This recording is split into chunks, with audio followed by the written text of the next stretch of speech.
Hello বন্ধুরা, তো আজকে আমি আবারও চলে আসলাম আপনাদের সাথে শুধুমাত্র একটি আলু দিয়ে এত দুর্দান্ত স্বাদের অসাধারণ একটি স্ন্যাক্স রেসিপি শেয়ার করতে।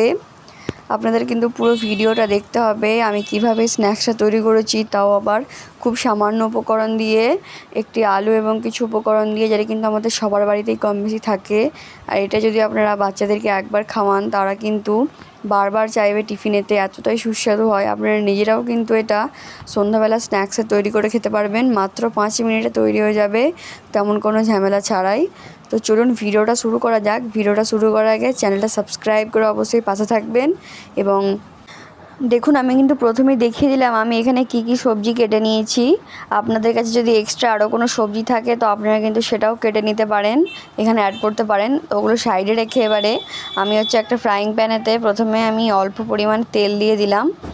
তেল দেওয়ার পরে এবার এই তেলের মধ্যে আমি জিরা দিয়ে দিচ্ছি। আমি এখানে জিরা ফোড়ন দেবো, গোটা জিরা।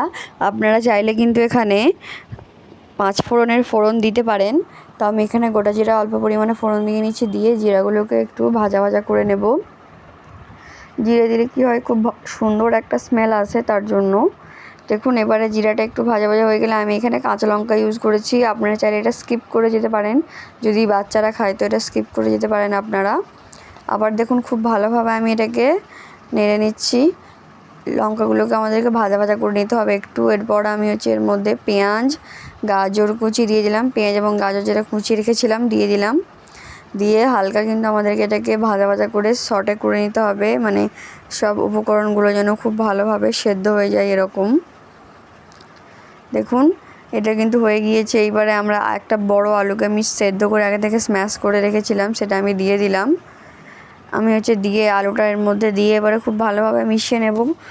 এবারে দেখুন, আমি যে আলুটাকে খুব ভালোভাবে মিশিয়ে নিচ্ছি। এখনও পর্যন্ত কোনো আলাদা মশলা কিন্তু আমি দিইনি। এবার দেখুন, এর মধ্যে আমি প্রথমে জিরা গুঁড়ো দিয়ে দিলাম। ভাজা জিরা গুঁড়ো দিয়ে আবারও সব মশলাগুলোকে খুব ভালোভাবে মিশিয়ে নেব। এই আলু ভর্তাটা তৈরি করতে কিন্তু তেমন কোনো আমাদের মশলা ইউজ করতে হবে না।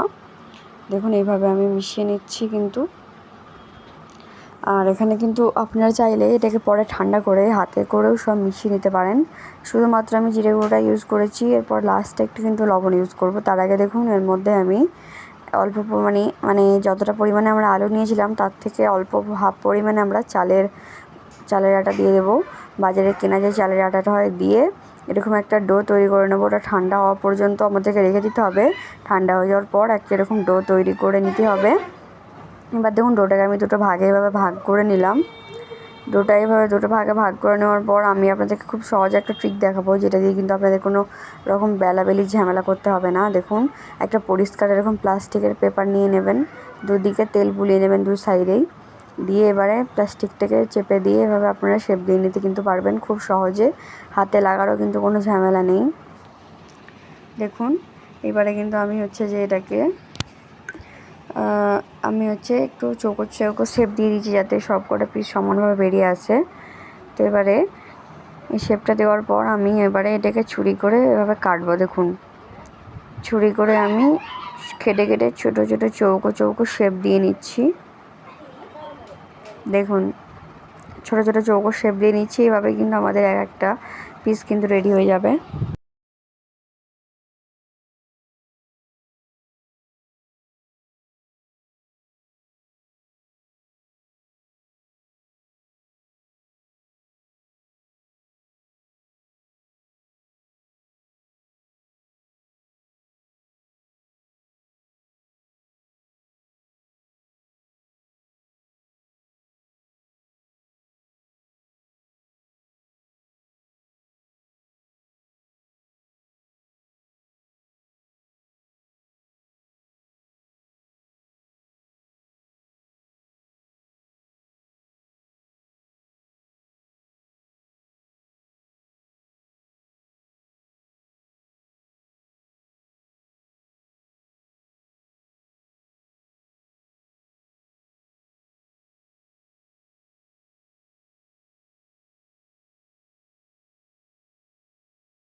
দেখুন, এগুলো কিন্তু এবার আমি তেলে ছেড়ে দিলাম।